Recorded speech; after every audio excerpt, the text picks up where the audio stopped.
Setelah ketiga peristiwa tersebut, yang kesemuanya Nabi Musa mempertanyakan perbuatan Nabi Khidir, maka tiba saatnya perpisahan antara Nabi Khidir dan Nabi Musa. Akan tetapi sebelum itu, Nabi Khidir menjelaskan tentang hakikat dari perbuatannya tersebut. Sebagaimana yang dikisahkan dalam surah Al-Kahfi. Allah Subhanahu wa Ta'ala berfirman, "Adapun bahtera itu adalah kepunyaan orang-orang miskin yang bekerja di laut, dan aku bertujuan merusakkan bahtera itu, karena di hadapan mereka ada seorang raja yang merampas tiap-tiap bahtera." Al-Quran Surah Al-Kahfi ayat 79. Inilah sebab pertama yang dijelaskan oleh Nabi Khidir, dari pengrusakan perahu tersebut, yang akhirnya membuat Nabi Musa memahaminya. Karena jika perahu tersebut tidak dirusak, maka perahu tersebut akan diambil oleh raja, padahal pemilik perahu tersebut adalah orang yang miskin. Hal ini dikarenakan raja yang zalim tersebut suka mengambil kapal-kapal yang bagus, dan membiarkan kapal yang jelek atau sudah rusak. Ini menunjukkan bahwa Khidir membalas kebaikan pemilik kapal dengan kebaikan juga. Mereka mempersilahkan Nabi Musa dan Nabi Khidir untuk menaiki kapal mereka secara gratis, maka Nabi Khidir membalasnya dengan merusak kapal mereka, agar tidak diambil oleh raja yang zalim. Dalam ayat ini juga menjelaskan tentang orang miskin, jadi orang miskin keadaannya lebih baik dari fakir. Karena orang yang miskin bisa jadi masih memiliki pekerjaan. Allah Subhanahu wa Ta'ala mengatakan, bagi orang miskin yang meminta, dan orang yang tidak mempunyai apa-apa, yang tidak mau meminta. Al-Quran Surah Al-Ma'arij ayat 25.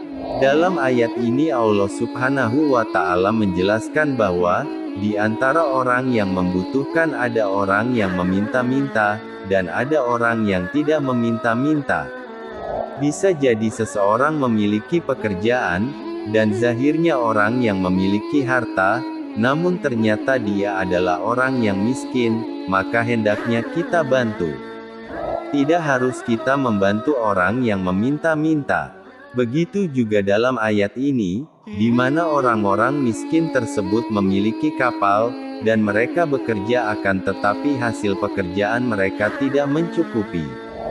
Maka kita perlu tahu apa itu miskin dan fakir. Miskin adalah seorang yang bekerja akan tetapi pekerjaannya tidak mencukupi kebutuhannya. Adapun fakir adalah orang yang penghasilannya kurang dari setengah kebutuhan mereka. Kedua golongan tersebut berhak untuk mendapatkan zakat, dan keduanya berhak untuk kita bantu.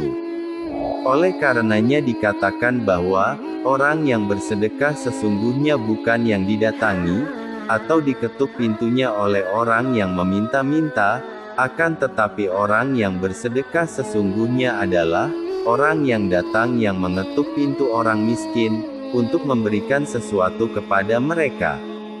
Sehingga dengan perbuatannya dia tetap menjaga harga diri orang miskin tersebut. Beberapa faedah dari ayat tersebut yaitu, ini sebagai dalil bolehnya seseorang mengolah harta orang lain, meskipun tanpa izinnya demi kemaslahatan harta tersebut. Nabi Khidir mengambil tindakan terhadap harta pemilik perahu, demi kemaslahatan pemilik tersebut meskipun tanpa izin. Seandainya dia meminta izin untuk membolongi kapal tersebut, pastinya mereka tidak akan membolehkan, sehingga tidak mengapa baginya untuk membolongi kapal tersebut, karena ada maslahat di dalamnya. Sebagai contoh, seandainya kita melewati rumah orang lain yang terbuat dari kayu, lalu tiba-tiba kita melihat ada sebagian rumah tersebut terbakar. Jika kita biarkan maka rumah tersebut akan terbakar seluruhnya, maka saat itu diperbolehkan bagi kita, menghancurkan sebagian rumah tersebut agar api tidak menyebar ke seluruh rumahnya. Dalam kisah ini juga sebagai dalil bahwa, bolehnya menempuh kemudaratan yang kecil, demi menghindari dari kemudaratan yang besar, yang dikenal dalam kaidah fikih dengan irtikabu akhofi dororoin. Yaitu ketika dihadapkan dengan dua kemudaratan, dan tidak ada pilihan yang lain, maka dalam keadaan ini hendaknya kita memilih mudorot yang paling ringan. Seperti ayat ini di hadapan Nabi Khidir hanya ada pilihan, kapal tersebut ia rusak atau ia biarkan, namun akan diambil oleh raja yang zalim. Akhirnya ia memilih mudarat yang lebih ringan, yaitu dengan merusak kapalnya agar kapal tersebut tidak diambil oleh raja yang zalim, di mana ini mudaratnya lebih besar bagi orang-orang miskin, karena dia akan kehilangan kapalnya. Jadi lebih baik rusak daripada diambil, karena rusak bisa diperbaiki sedangkan kalau diambil berarti kehilangan. Dalil tentang kaidah ini sangat banyak, di antaranya seorang badui yang kencing di masjid, lalu Rasulullah memerintahkan agar membiarkannya kencing di masjid. Karena jika badui tersebut dihalangi atau dilarang, akan menimbulkan mudarat yang lebih besar, yaitu orang badui tersebut kaget, yang akhirnya menyebabkan kencingnya berhamburan di mana-mana, sehingga akan menyulitkan untuk dibersihkan. Akan tetapi jika ia kencing di satu tempat saja, maka akan mudah untuk dibersihkan. Oleh karenanya ketika para sahabat berteriak ingin menghentikannya, maka Nabi Shallallahu Alaihi Wasallam memerintahkan agar membiarkannya. Kencing di masjid adalah suatu mudarat, namun Nabi Shallallahu Alaihi Wasallam membiarkannya, agar menghindari kemudaratan yang lebih besar. Yang seperti ini banyak dalam kehidupan kita, ketika kita tidak bisa menghindari kemudaratan, kecuali dengan menempuh salah satunya, maka boleh bagi kita untuk melakukan yang lebih ringan mudaratnya. Dikecualikan ada alternatif lainnya, maka boleh untuk mengambil alternatif lain tersebut. Kemudian Allah Subhanahu wa Ta'ala berfirman, "Dan adapun anak muda itu, maka keduanya adalah orang-orang mukmin, dan kami khawatir bahwa dia akan mendorong kedua orang tuanya itu kepada kesesatan dan kekafiran. Dan kami menghendaki, supaya Tuhan mereka mengganti bagi mereka, dengan anak lain yang lebih baik kesuciannya dari anaknya itu, dan lebih dalam kasih sayangnya kepada ibu bapaknya. Anak tersebut adalah anak yang nakal, akan tetapi sangat disayang orang tuanya. Dikhawatirkan kedua orang tuanya akan terjerumus ke dalam kekufuran, dikarenakan menuruti anaknya ini.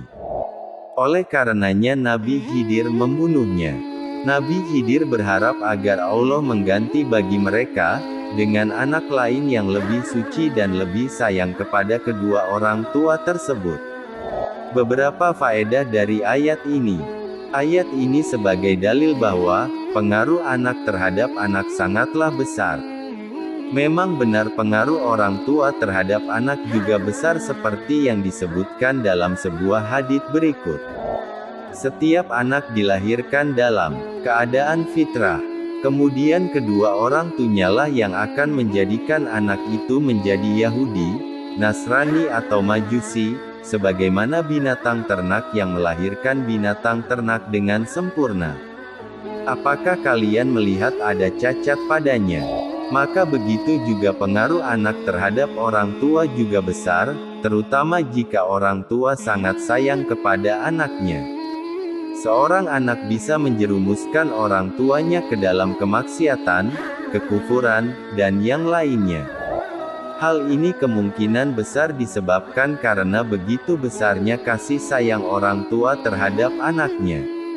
Sehingga dalam ayat ini Nabi Khidir membunuh anak tersebut, dengan harapan Allah Subhanahu wa Ta'ala menggantinya dengan anak yang lebih suci, dan lebih sayang yaitu berbakti kepada kedua orang tua tersebut.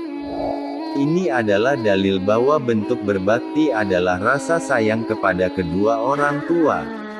Semakin dia sayang kepada kedua orang tuanya, maka dia semakin dicintai oleh Allah Subhanahu wa Ta'ala.